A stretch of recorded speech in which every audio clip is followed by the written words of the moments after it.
हामी चाहिँ सिमी जलाउने कार्यक्रमतिर छौँ। कार्यक्रम भन्छ यो कामतिर भनौँ न हैन।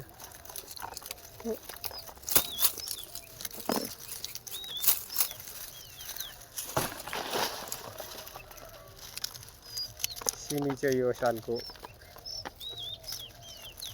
खासै राम्रो फलेको रहेन है। कति मुरी जति हुन्छ होला? 3 मुरी। लाउ यो चाहिँ मेरो बुढीको कमाई हो कि हेर्नु है साथी आउनु होला तपाईहरु पनि। किन्न कि खानु? बेचेर त सकिँदैन होला, खानुको लागि मात्रै।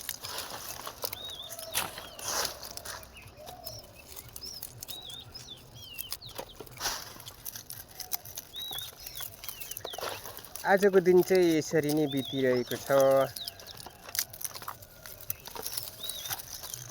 गाइस।